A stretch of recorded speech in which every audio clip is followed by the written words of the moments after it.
Assalamualaikum warahmatullahi wabarakatuh. Perkenalkan, nama saya Deva Danendra dari Prodi Pendidikan Bisnis, Universitas Negeri Jakarta, Angkatan 2021. Oke, jadi sekarang saya akan mempresentasikan materi yang berjudul Mengamankan Sistem Informasi dari mata kuliah Sistem Informasi Manajemen Bisnis.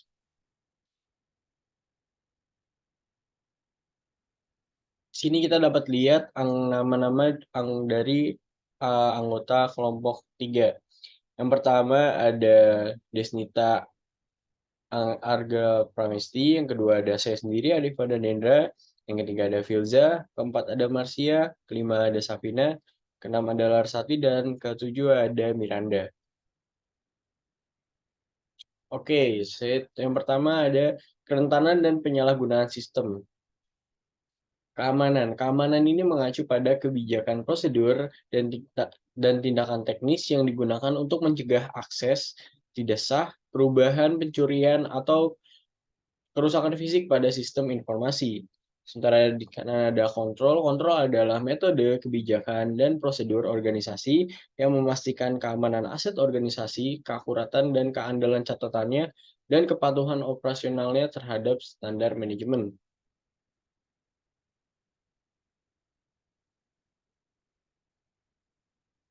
Mengapa sih sistem informasi itu rentan? Ketika sejumlah besar data disimpan dalam bentuk elektronik, mereka itu lebih rentan dari banyak jenis ancaman daripada ketika ada dalam bentuk manual.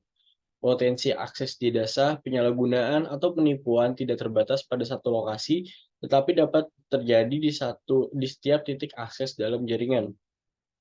Sini kita lihat di gambar 8.1. Ada tantangan dan kerentanan keamanan kontemporer. Yang pertama dari klien atau user atau penggunanya. Itu tantangannya ada uh, unauthorized access atau errors. Kan kita sering kayak lagi uh, gunain apa, terus tiba-tiba error, kayak gitu-gitu, lagi jaringan. Terus ada communication line. Jadi antar kita komputer dengan servernya di jaringannya itu, di communication lines-nya itu ada bentuk kejahatan, itu ada tapping, sniffing, message alteration, thief and fraud, and radiation. Terus di corporate servernya, di server perusahaannya itu bentuk kejahatannya bisa dari hacking, malware, thief and fraud, vandalism, denial of service attacks. Jadi di corporate systemnya itu kan dia berhubungan dengan database, ada hardware, operation system, dan software. Itu juga ada tantangan dan kerentanaan keamanannya, itu ada thief of data, copying data, alteration of data, hardware failure, software failure, dan lain-lain. Kerentanan internet.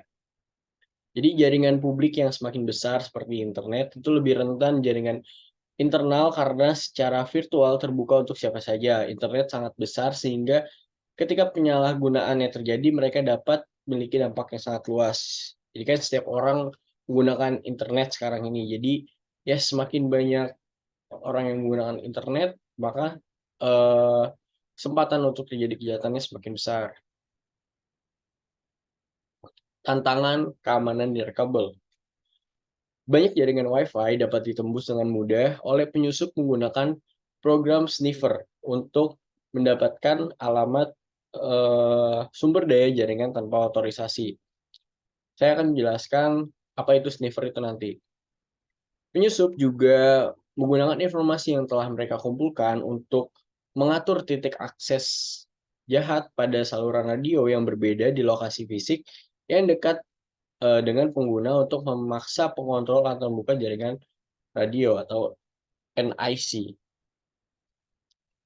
Perangkat lunak berbahaya. Program perangkat lunak berbahaya disebut malware yang mencakup dalam berbagai ancaman seperti virus komputer, worm, Trojan horse, dan spyware. Virus komputer adalah program perangkat lunak yang menempel pada program perangkat lunak lainnya atau file data untuk dieksekusi, biasanya tanpa sepengetahuan atau izin pengguna. Jadi, kita kan pasti pernah saat membuka website yang tidak resmi atau website yang nggak jelas gitu, atau kita mendownload sesuatu secara ilegal, kayak file crack atau yang lain-lainnya, itu kan pasti kayak sering kita pindah ke website apa, atau tiba-tiba kita ngedownload apa, itu tuh sebenarnya di dalamnya itu banyak virus-virus yang bisa masuk ke komputer atau perangkat elektronik kita gitu. Kayak contoh nih sebelah kiri, itu tuh apa namanya, saat buka Google atau apa, kalau misalnya website-nya nggak jelas, ya bentuknya kayak gitu, ada peringatan dan lain-lainnya. Hackers dan computer crime. Seorang hacker adalah seseorang yang berusaha untuk masuk dalam sistem komputer secara tidak sah. Kata cracker ini digunakan untuk merajuk pada hacker dengan niat kriminal. Namun dalam publik, istilah hacker atau cracker seringkali digunakan secara bersamaan. Snooping, spoofing, dan sniffing. Peretas sering melakukan spoofing untuk menyembunyikan identitas mereka, seperti menggunakan alamat email palsu atau menyamar sebagai orang lain.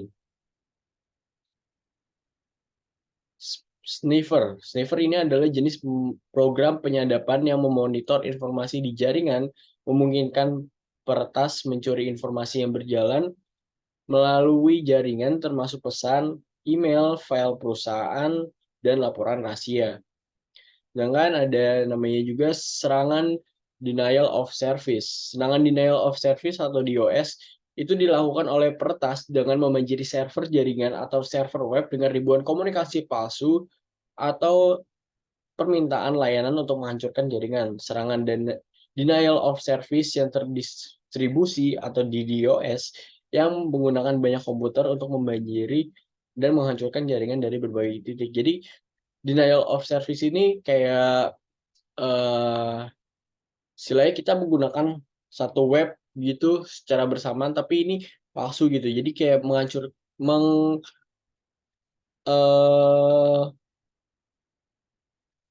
eh servernya tuh jadi berantakan gitu. Jaringannya tuh nggak bisa dibuka dengan benar jadinya. Kalau misalnya ada serangan denial of service ini. Computer crime. Kejahatan komputer didefinisikan oleh Departemen Kehakiman AS sebagai setiap pelanggaran hukum pidana yang melibatkan pengetahuan teknologi komputer untuk perbuatan penyelidikan atau penuntutan mereka. Pencurian identitas. Pencurian identitas adalah kejahatan di mana penipu mendapatkan informasi pribadi kunci seperti nomor identifikasi jaminan sosial, nomor SIM, atau nomor kartu kredit untuk menyamar sebagai orang lain. Informasi tersebut dapat digunakan untuk mendapatkan kredit, barang dagangan, atau layanan atas nama korban untuk memberikan identitas palsu kepada pencuri. Jadi di sini ada lihat tabel 8.2 contoh kejahatan komputer. Itu ada komputer sebagai sasaran kejahatan, ada juga komputer sebagai alat kejahatan. Kalau sebagai sasaran kejahatan itu contohnya melanggar kerahasiaan data terkomputerisasi yang dilindungi, mengakses sistem informasi tanpa otoritas, dengan sengaja mengakses komputer yang dilindungi untuk melakukan penipuan, dan lain-lain. Contohnya bisa dilihat sendiri kan. Terus dari contoh dari komputer sebagai alat kejahatan itu ada pencurian rahasia dagang, penyalinan perangkat lunak yang tidak sah, atau kejahatan intelektual yang dilindungi hak cipta seperti artikel, buku, musik, video. Jadi kalau kita main ngopi-ngopi aja itu ciptaan dari orang lain dan ternyata mereka punya hak ciptanya seperti buku gitu atau musik, kita bisa dituntut, itu bisa dipenjara kalau misalnya orang yang punya hak cipta itu nuntut kita karena kita menggunakan karyanya tanpa izin. Skema untuk penipuan, skema untuk menipu, menggunakan email untuk ancaman atau pelecehan dan lain-lain.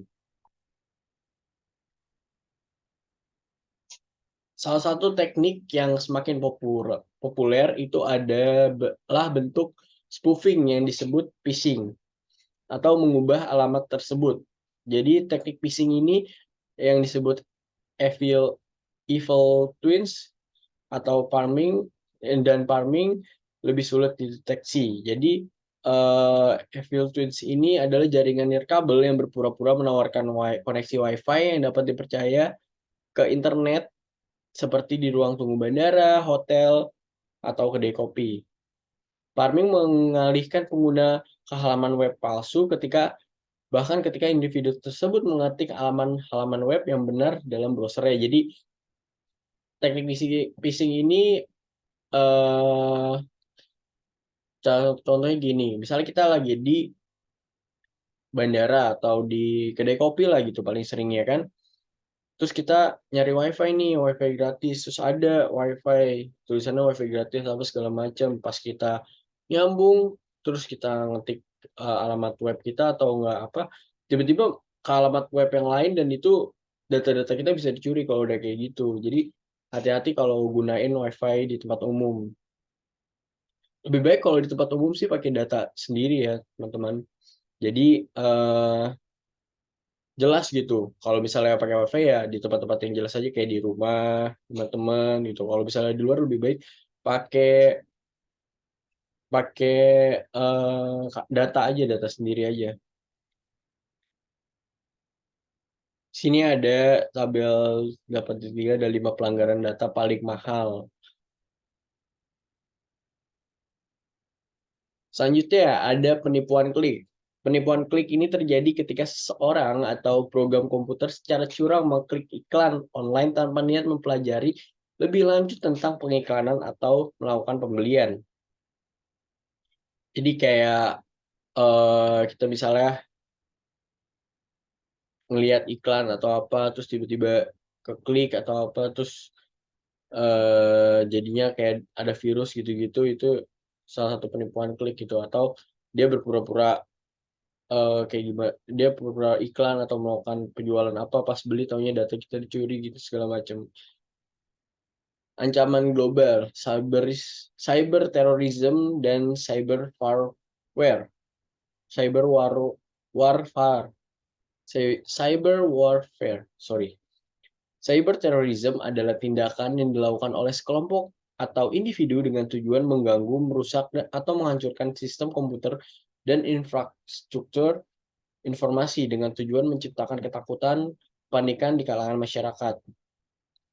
Sementara itu, cyber warfare adalah serangan yang dilakukan oleh negara atau kelompok militer dengan tujuan merusak atau menghancurkan infrastruktur informasi atau sistem komputer milik negara lain. Jadi kalau cyber terrorism itu misalnya contohnya ada kayak kelompok yang paling terkenal kan hacker paling terkenal kelompok Anonymous ya, yang banyak sering diomongin orang. Nah itu salah satu cyber terrorism karena mereka itu tindakannya itu mengganggu, merusak, menghancurkan sistem komputer gitu, mencuri data dan lain-lainnya. Ancaman internal karyawan. Kurangnya pengetahuan penggunaan salah satu penyebab terbesarnya adalah pelanggaran keamanan jaringan. Karyawan yang lupa sandi akan dimanfaatkan oleh hacker. Praktek ini disebut rekayasa sosial. Jadi misalnya kita sebagai manajer atau pemilik bisnis gitu, kita harus mengedukasi karyawan-karyawan kita untuk menjaga data-data pribadinya gitu, data-data informasi penting agar tidak bisa disalahgunakan oleh orang lain atau oleh penjahat. Dalam di sini kasusnya adalah hacker gitu. Kerentanan perangkat lunak meningkatkan kompleksitas dan ukuran program perangkat lunak. Ditambah dengan tuntutan pengiriman tepat waktu ke pasar, telah berkontribusi pada peningkatan kelemahan dan kerentanan perangkat lunak. Masalah utama dengan perangkat lunak adalah adanya bug tersembunyi dan cacat kode pemrograman. Jadi dalam perangkat lunak itu kadang ada bug atau cacat kode pemrograman gitu. Jadi kayak misalnya kita lagi buka aplikasi atau apa, itu kan kadang pasti ada saatnya tuh nge-lag atau apa gitu. Nah, itu kadang ada bug-nya di dalamnya itu. Oke, selanjutnya ada nilai bisnis dari sisi keamanan dan pengendalian. Persyaratan hukum dan peraturan untuk manajemen rekaman elektronik. Contohnya yang ini ya, perusahaan publik. Perusahaan tersebut harus mematuhi reformasi akuntansi perusahaan publik dan Undang-Undang Perlindungan Investor tahun 2002, lebih dikenal dengan Sarbanes-Oxley Act.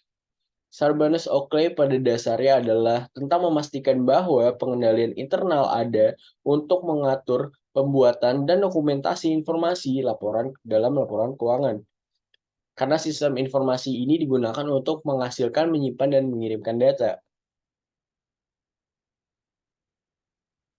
Peraturan tersebut mengharuskan perusahaan untuk mempertimbangkan keamanan sistem informasi dan kontrol lainnya yang digunakan untuk memastikan integritas, kerahasiaan, dan keakuratan data mereka. Kontrol untuk mengamankan jaringan perusahaan, mencegah akses tidak sah ke sistem dan data, dan memastikan integritas dan ketersediaan data jika terjadi bencana atau gangguan lainnya.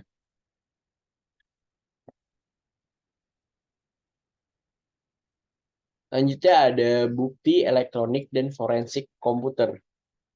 Bukti elektronik ini dapat disimpan di berbagai penyimpanan portable, CD, dan hardware drive komputer, serta di email, pesan instan, dan e-commerce transaksi melalui internet. Email saat ini merupakan jenis bukti elektronik yang paling umum.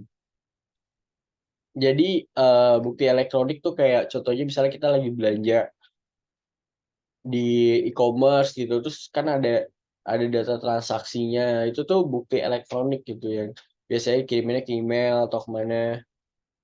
Forensik komputer adalah mengumpulkan ilmiah pemeriksaan, autentikasi, pelestarian, dan analisis data yang tersimpan dan diambil dari media penyimpanan komputer sedemikian rupa sehingga informasi tersebut dapat digunakan sebagai bukti di pengadilan. Forensik komputer itu kita ngumpulin bukti atau eh, hal-hal yang bisa kita gunakan di pengadilan itu dari komputer gitu, bisa dari penyimpanan komputer gitu. Forensik komputer ini jika berkaitan dengan masalah-masalah seperti berikut. Contoh dari forensik komputer, seperti memulihkan data dari komputer sambil menjaga integritas bukti, menyimpan dan menangani data elektronik yang dipulihkan dengan aman, menemukan informasi penting dalam volume besar data elektronik, dan menyajikan informasi ke pengadilan. Selanjutnya ada menetapkan kerangka kerja untuk keamanan dan kontrol. Kontrol sistem informasi. Kontrol sistem informasi bersifat manual dan otomatis, terdiri dari kontrol umum dan aplikasi. Kontrol umum. Kontrol umum itu berlaku untuk semua aplikasi komputerisasi dan terdiri dari kombinasi perangkat keras, perangkat lunak, dan prosedur yang menciptakan lingkungan secara keseluruhan. Mengatur desain keamanan dan penggunaan program komputer dan keamanan file data secara umum di seluruh infrastruktur teknologi organisasi, meliputi kontrol perangkat lunak, kontrol perangkat keras, fisik, kontrol operasi umum, kontrol keamanan data, kontrol atas implementasi proses sistem, dan kontrol administrasi. Sementara kontrol aplikasi itu merupakan kontrol khusus yang unik untuk setiap aplikasi terkomputerisasi, seperti pengajian atau pemrosesan pemesanan, mencakup prosedur otomatis dan manual yang memastikan bahwa hanya data resmi yang diproses secara lengkap dan akurat oleh aplikasi tersebut. Kontrol aplikasi diklasifikasikan sebagai yang pertama ada kontrol input, yang kedua ada kontrol pemrosesan, dan ketiga ada kontrol output. Penilaian resiko. Penilaian resiko ini membantu perusahaan untuk mengetahui aset mana yang memerlukan perlindungan dan sejauh mana aset tersebut rentan, juga menentukan rangkaian kontrol yang paling hemat biaya untuk melindungi aset tersebut. Penilaian risiko ini meningkatkan tingkat risiko bagi perusahaan jika aktivitas atau proses tertentu tidak dikendalikan dengan baik. Manajer bisnis yang bekerja dengan spesialis sistem informasi harus mencoba untuk menentukan nilai aset informasi, titik kerentanan, kemungkinan frekuensi masalah, dan potensi kerusakan. Jadi risiko ini mencakup semuanya. Jadi mereka sebagai manajer gitu kita bisa ngelihat gitu mana nih aset-aset yang penting yang harus diamankan lebih dahulu, yang titik rentannya ini ada di mana. Terus frekuensi masalahnya kita kira-kira ada di mana, sebanyak apa, potensi kerusakannya itu seberapa parah, dan lain-lainnya. Contoh dari penilaian risiko. Misalnya jika suatu peristiwa mungkin terjadi tidak lebih dari sekali dalam setahun dengan kerugian maksimum sebesar $1.000 bagi organisasi, tidak bijaksana membelanjakan $20.000 untuk desain dan pemeliharaan pengendalian untuk melindungi dari peristiwa tersebut. Namun jika peristiwa yang sama terjadi setidaknya sekali sehari dengan potensi kerugian lebih dari $300.000 setahun, $100.000 yang dibelanjakan untuk kontrol kemungkinan sepenuhnya sesuai. Jadi disesuaiin aja gitu kebutuhannya apa, harus ngelakuinnya apa. Kebijakan keamanan. Kebijakan keamanan terdiri dari pernyataan peringkat risiko informasi, mengidentifikasi tujuan keamanan yang dapat diterima, dan mengidentifikasi mekanisme untuk mencapai tujuan tersebut. Kebijakan keamanan ini mendorong kebijakan lainnya untuk penggunaan sumber daya informasi perusahaan yang dapat diterima dan anggota perusahaan mana yang memiliki akses ke informasi tersebut. Kebijakan keamanan juga mencakup ketentuan untuk manajemen identitas yang terdiri dari proses bisnis dan perangkat lunak untuk mengidentifikasi pengguna yang valid dari sistem dan mengendalikan akses mereka ke sumber daya sistem. Jadi kebijakan keamanan ya seperti pada umumnya gitu peraturan-peraturan yang ada tentang siapa yang boleh mengakses ke sistem, siapa yang bisa melihat sistem, dan lain-lain. Contoh kebijakan keamanan, ini contohnya.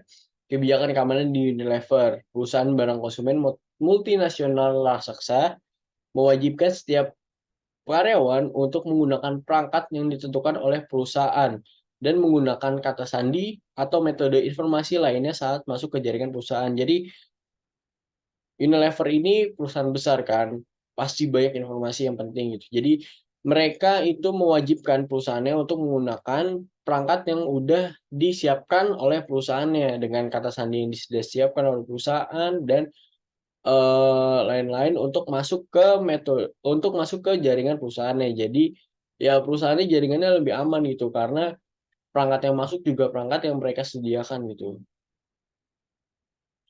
Perencanaan pemulihan bencana dan perencanaan berkelanjutan bisnis.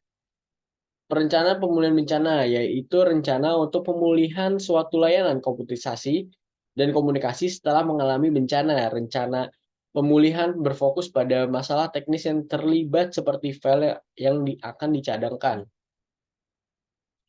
Perencanaan keberlanjutan bisnis yaitu bagaimana sebuah bisnis dapat mengalihkan kembali operasi bisnisnya setelah terjadi bencana.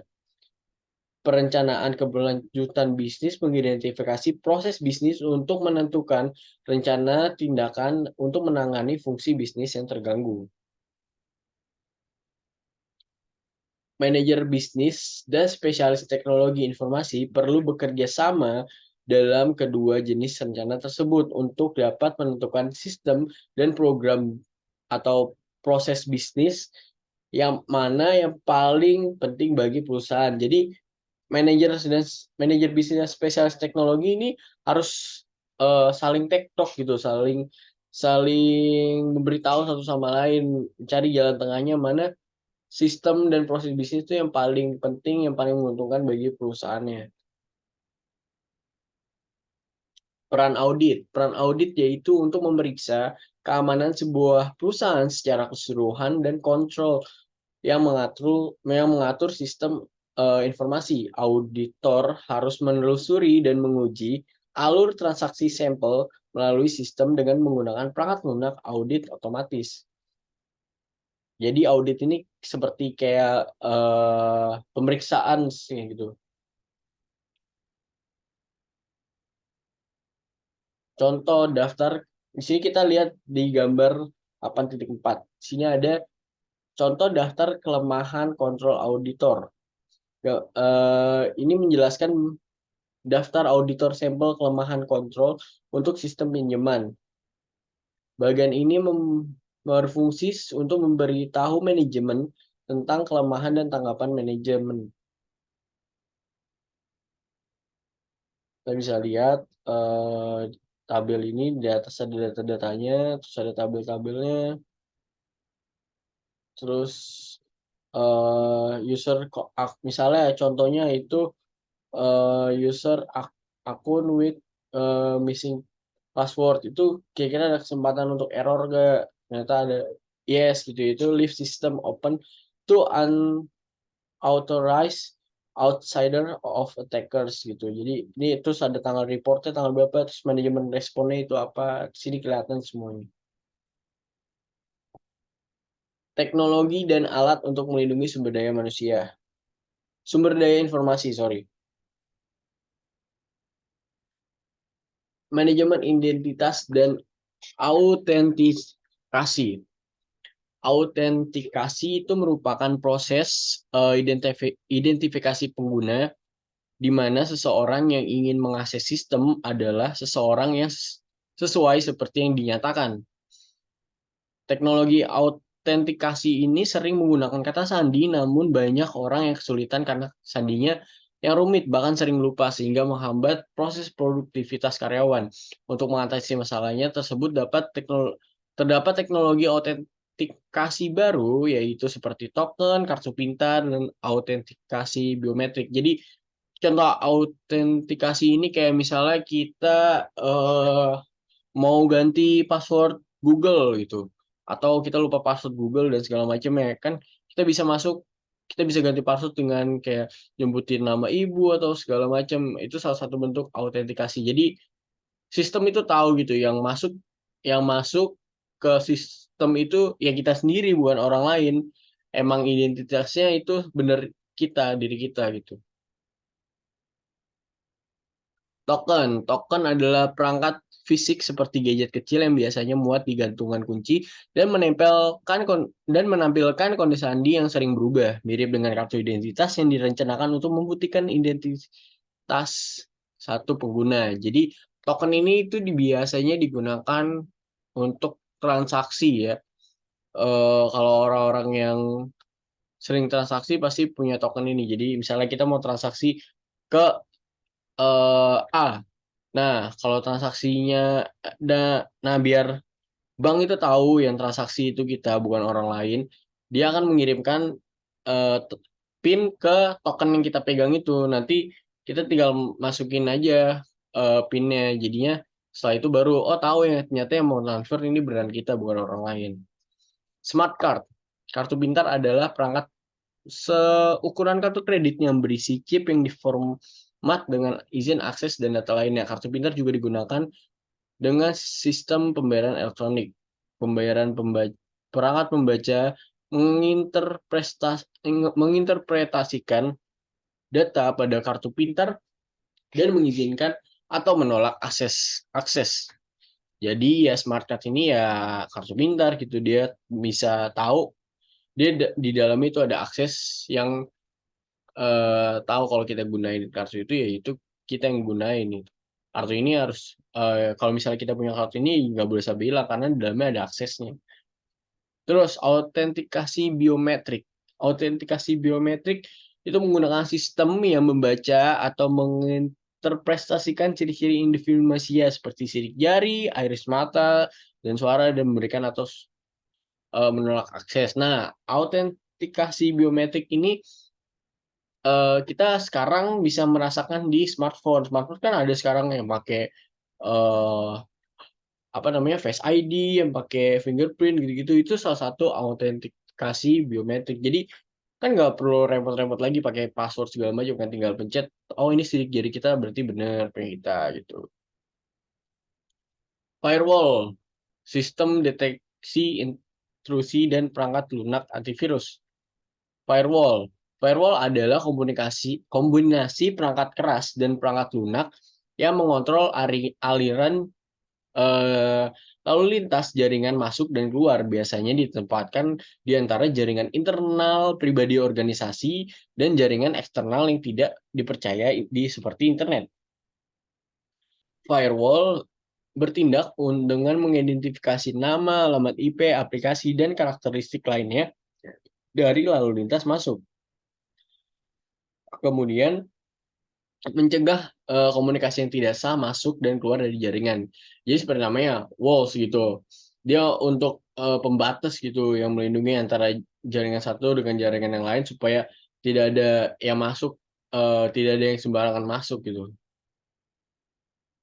Di organisasi besar, firewall sering berada di komputer khusus yang terpisah dari jaringan lainnya sehingga tidak ada permintaan masuk yang langsung mengakses sumber daya jaringan pribadi. Nih, ini contohnya firewall perusahaan di gambar 8.5. Sebelah sini sebelah kiri ada internet, terus ada outer firewall, firewall yang keluar yang antara internet dengan web server, terus ada web servernya, terus setelah itu ada inner firewall gitu. Nah, di outer dan inner ini terdapat policy rules. Polisi lulus tuh ya peraturan polisi gitu. Terus baru setelah inner firewall itu baru masuk ke corporate system, baru bisa masuk ke database. Jadi dari internet itu tidak langsung masuk ke corporate system, tidak langsung masuk ke database. Dia ada dua dinding yang melindungi web servernya dulu. Di organisasi besar, firewall sering berada di komputer seperti yang tadi dijelaskan. Firewall ditempatkan di antara jaringan pribadi perusahaan dan internet publik atau jaringan yang lain yang tidak dipercayai untuk melindungi dari lalu lintas yang tidak sah. Sistem deteksi intrusi. Sistem deteksi intrusi menampilkan alat pemantauan penuh yang ditempatkan di titik paling rentan atau hotspot jaringan perusahaan untuk mendeteksi dan menghalangi penyusup secara terus-menerus. Jadi sistem deteksi intrusi ini itu seperti jaringan yang dia itu bisa ngelihat gitu, bisa secara terus-menerus gitu eh ngedeteksi ini yang masuk nih bener nggak nih gitu. Ini yang masuk nih penyusup atau bukan gitu. Perangkat lunak antivirus atau spyware. Perangkat lunak antivirus mencegah, mendeteksi, dan menghapus malware, termasuk virus komputer, ROM komputer, Trojan horse, spyware, dan adware. Namun sebagian besar perangkat lunak antivirus hanya efektif melawan malware yang sudah dikenal saat perangkat lunak tersebut dibuat. Jadi kan setiap kita beli laptop baru, itu pasti kan ada antivirusnya, udah terinstall segala macam. Nah itu ada untuk melindungi data komputer kita itu. Sistem manajemen ancaman terpadu. Vendor keamanan menggabungkan berbagai alat keamanan menjadi satu alat, termasuk firewall, jaringan private dengan pribadi virtual, jaringan deteksi intrusi, dan pemfilteran konten web dan penggunaan lunak anti-spam yang dimaksudkan untuk membantu bisnis, mengurangi biaya, dan meningkatkan pengelolaan. Mengamankan jaringan nirkabel. Standar keamanan awal yang dikembangkan untuk Wi-Fi itu disebut Wired Equivalent Privacy atau web. Web ini pakai P, web. Tidak terlalu efektif karena kunci enskripsinya itu relatif mudah diretas. Jadi korporasi dapat lebih meningkatkan keamanan Wi-Fi dengan menggunakannya bersamaan dengan teknologi jaringan pribadi atau virtual atau VPN, jaringan pribadi virtual atau VPN, saat mengakses data internal perusahaan. Jadi misalnya kita itu lagi di jaringan luar gitu, di luar rumah atau di jaringan yang tidak aman gitu. Kita mengakses WiFi publik dan segala macam. Itu kalau misalnya kita mau buka aplikasi m-banking di handphone, itu disarankan sebaiknya kita menggunakan data aja yang udah jelas gitu jaringannya, atau kalau misalnya mau pakai WiFi kita gunain VPN karena biar datanya itu lebih aman. Tapi VPN-nya ini juga jangan yang gratis. Kalau misalnya VPN gratis itu ya sama aja, gratis-gratis juga, jadi juga nggak ngamanin gitu. Lebih bagus pakainya yang VPN yang bayar. Ini kalau misalnya orang yang sering misalnya ke luar negeri jaringannya pakai sehingga pakai WiFi dan lain-lain. Enkripsi dan infrastruktur kunci publik. Enkripsi adalah proses mengubah teks atau data biasa menjadi teks sandi yang tidak dapat dibaca oleh siapapun selain pengirim dan penerima yang dituju.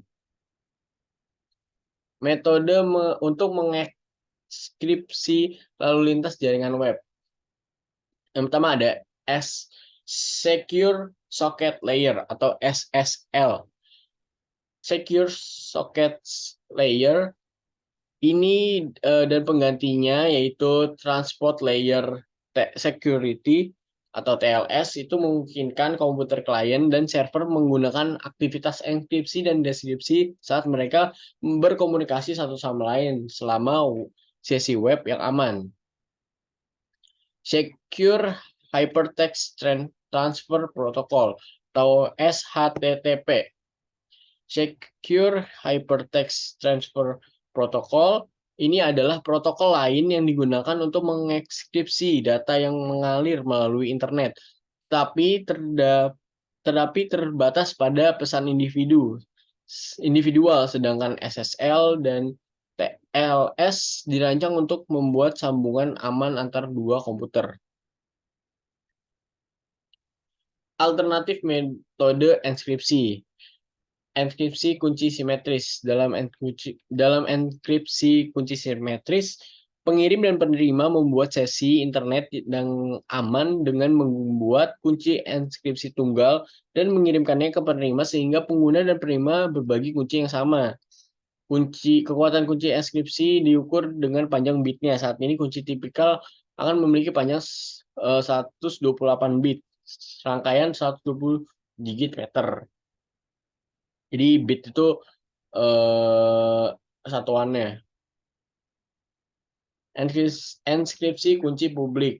Enkripsi kunci publik menggunakan dua kunci, satu digunakan bersama atau publik, dan satu lagi benar-benar secara pribadi, secara sistematis, sehingga data yang deskripsi dengan satu kunci dapat deskripsi hanya dengan menggunakan kunci lainnya.